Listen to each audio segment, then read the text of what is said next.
steak in a creamy peppery sauce, super delicious.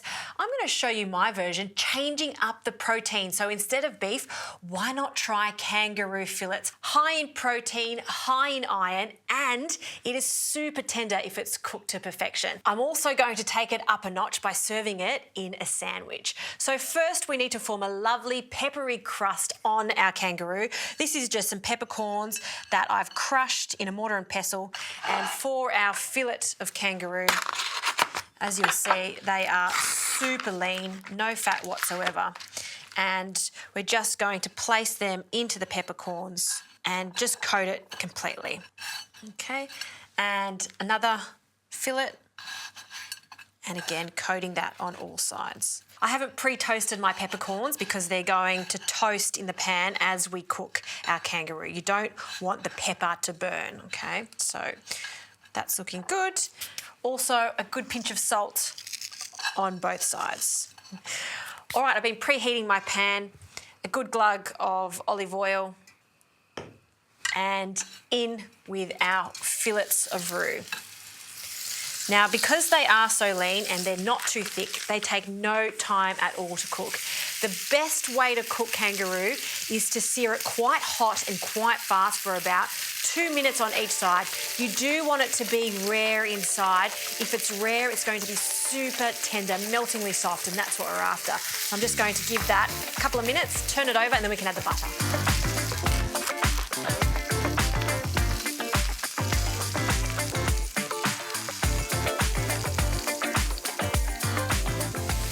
All right, this roux is almost cooked, so it's time to add a good knob of butter just to one side of the pan.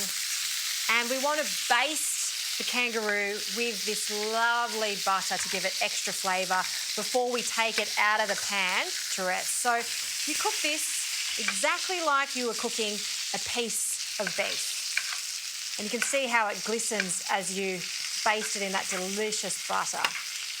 Okay. Now it's time to add some shallots, so some French shallots. I've just sliced them, and while those are caramelising, we can take our roux out to rest.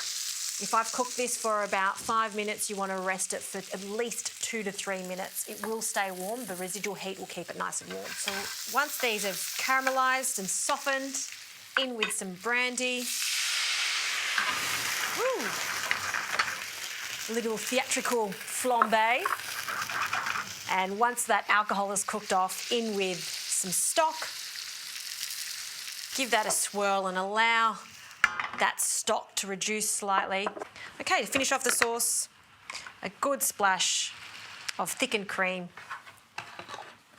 And we'll just let that reduce slightly. I'll also add a pinch of salt. Now, while that's reducing, I'm just going to prepare a filling that's going to go into the sandwich. Some spinach, baby spinach leaves. I've also got some zucchini. So I've just used a peeler just to peel the zucchini so it's as thin as possible. It's going to give this salad some crunch, which is what we want in this roux sandwich. So just a few more. And always dress your salad. Even though there is a sauce, I just want to dress it slightly. So a hint of vinegar. I've got red wine vinegar. I'll also add some salt and a little splash of extra virgin olive oil. And I'm just going to use my hands just to lightly dress it so we're not crushing our gorgeous leaves there. While we're waiting for the roux to rest and the sauce to finish off, we can fill our baguette. So I've just got half a baguette here, and we'll just generously fill that with our little salad, making sure there's still a lot of space for our roux fillets. Okay, I'll grab one of these fillets, and you want to make sure that you cut this nice and thin because it is a sandwich. And look how perfectly cooked that is. See how there's no juices on my board? That's because we've allowed our roux to rest. Super important to ensure that it stays really juicy, and it is like cutting through butter. It is that tender. I love kangaroo. It's a fantastic protein that we should all be adding to our diet. Okay, grab a plate, and we can add our little roux pieces to our sandwich. Look at the crust on that with the pepper. Delicious. And then we can drizzle this lovely sauce. Get some of those shallots, the creamy sauce, just in and around. That'll soak into the bread. Last little bit there. This is a steak sandwich that is a little messy in a good way, but before I tackle that, I will need a bib. And there is a little piece of kangaroo here that I must taste because I can't wait. Dip it in the sauce. It's delicious. It really is. And pepper and kangaroo, just the best combination ever. Even better in the sandwich.